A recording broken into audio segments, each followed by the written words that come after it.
Welcome back to another episode of Rock Boys Football. Late Friday night, Lincoln Riley, USC go out and make what might be the best hire that we've seen Lincoln Riley make during his time running this USC program, going out and getting Chad Bowden to take over the general manager position for this USC program. Now, on Friday night, it was largely just initial reactions. And we talked about what general managers do in the college football landscape. Roughly speaking, it's roster construction. Chad Bowden is coming into USC and he is going to be tasked with creating the best roster possible for Lincoln Riley and USC to go out and win on Saturdays. And it is becoming such an important role in this college football landscape with the transfer portal, with NIL. You need general managers that know how to do their job well. And you look at, we talk about this all the time. College football, it's about Jimmys and Joes. It's not about X's and O's, right? If you have the bigger, faster, stronger plays, if you have the better roster from a talent standpoint, chances are you're going to win a lot of football games on Saturday. Want to dive a little bit more into what to expect from Chad Bowden. How did he manage this Notre Dame roster over the last couple of years at Notre Dame? What to expect it to look like for USC over the next couple of years? I want to start with this, though. USC is operating like a national championship caliber program. And I don't know if it's fair to say they did the first couple of years Lincoln Riley came. I mean, you settled for some really bad coordinators at times, especially with a guy like Alex Grinch. You take a look at the last really just couple of weeks, right? Holding on to Coach Danton Lynn. Clearly, Penn State wanted him. Penn State just grabbed Jim Knowles from Ohio State. And so playing a little coaching defense, keeping your best coaches at USC, that's national championship caliber. You also keep Doug Belk away from Miami, which certainly sounded like it was a thing. You go out and hire Rob Ryan to coach your linebackers, former NFL defensive coordinator, and then you go out and land what I think might be the best general manager in the business the last couple of weeks. I mean, Lincoln Riley, this has been a program that's operated like they expect to win national championships, which I think is first and foremost most important.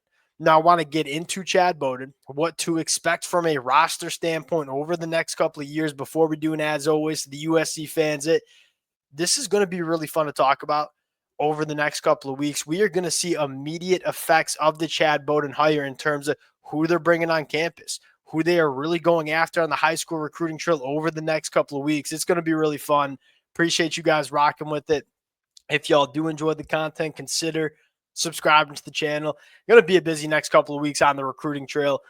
Without further ado, let's get into it. Now, diving into this Notre Dame program and kind of looking at the last couple of years, what they've done on the high school recruiting trail, what they've done in the transfer portal, the first thing that stands out in terms of Notre Dame really building a powerful roster in 2024 was roster retention.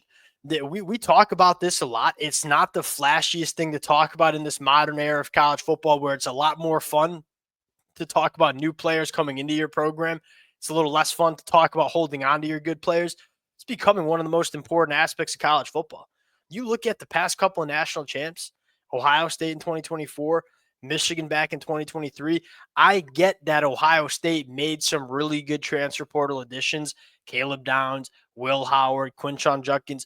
Make no mistake about it, one of the reasons this Ohio State team was so damn good in the 2024 years, they held on to their best players. They held on to their best players, keeping them out of the transfer portal. In a lot of parts, kept them out of the NFL draft. And you talk about Jack Sawyer and JTT and Cody Simon, laundry list of guys that could have gone to the NFL draft after the 2023 year that decided to stay. We are seeing that the college football programs that can hold on to their best players, they're the teams that are being national championship caliber rosters and teams that we see in the fall. You look at Notre Dame, I mean, one of the things that stands out, they don't lose players they don't want to lose. And you can't really necessarily say the same thing for USC. I mean, you lose guys like Quentin Joyner, like Emmanuel Pregnon. Now, there are some guys that left the USC program that I think USC might have been okay leaving. Guy like Zachariah Branch. If he wanted to get paid like a top 5 wide receiver in all of college football, I think USC was smart to say, hey, find another program that's going to pay you that money. But that's been a problem for USC. Even going back to last year's transfer portal where you had guys like Sayer Wright, who I know had some issues with the USC team, but is a really good football player for Nebraska in the 2024 year. One of the things that you're going to see is roster retention. Hey, the guys on our program that we know are difference makers, our best players, they are not going to leave USC under Chad Bowden. At least that's what we should expect to see with what he did at Notre Dame.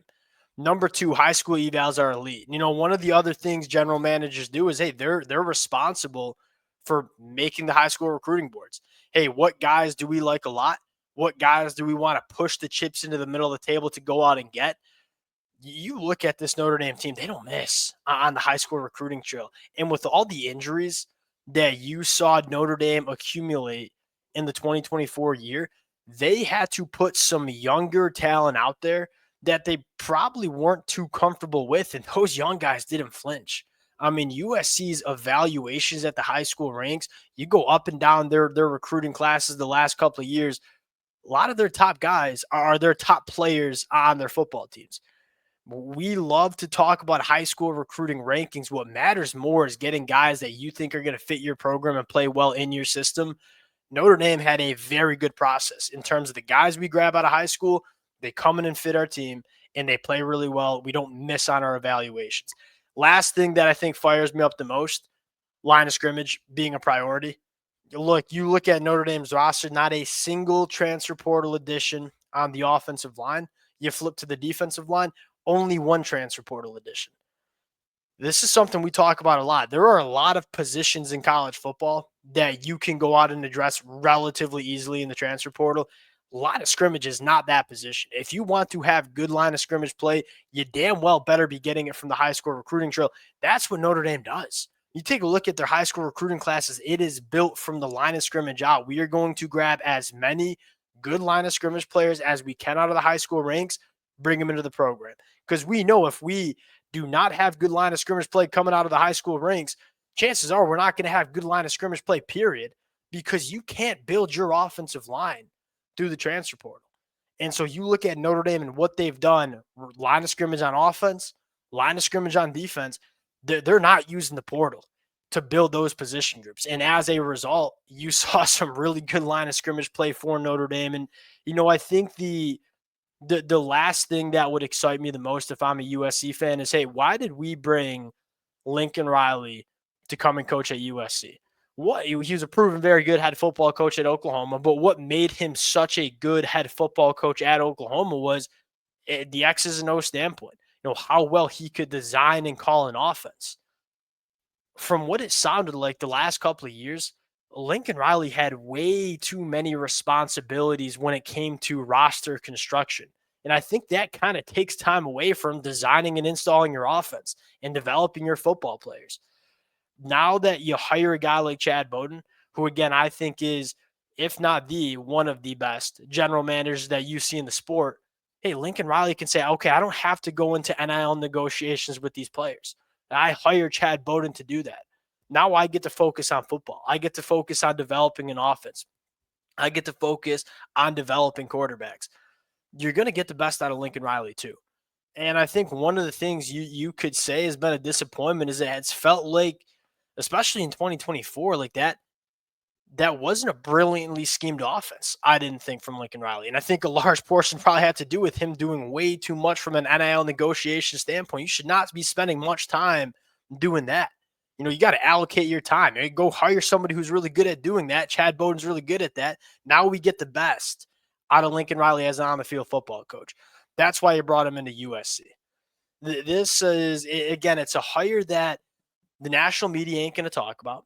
But if you follow the recruiting trail, if you follow the kind of intricacies of where college football is right now, y'all know how big of a hire this is. And I think we're going to start seeing some direct results over the next couple of weeks in terms of, hey, how is USC going to go about building this roster? And it's not all going to come together immediately in 2025. I think it's going to be a very good football team in 2025, but this is a multi-year move where you bring in Chad Bowden, you start stacking the high school recruiting classes the way you want.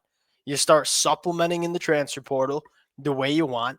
You have an organized approach in terms of how we're going to build this roster. That's what you're going to get from Chad Bowden. Roster retention is going to be much better. High school evals are going to be good, and the line of scrimmage, you bet your bottom dollar it's going to be a priority on the high school recruiting trail. Really excited to see what the next couple of weeks has in store. We're going to have a lot to talk about in terms of visits, in terms of commitments. Appreciate you guys rocking with it. If y'all do enjoy the content, consider subscribing to the channel. Appreciate you guys, and we'll talk to y'all later.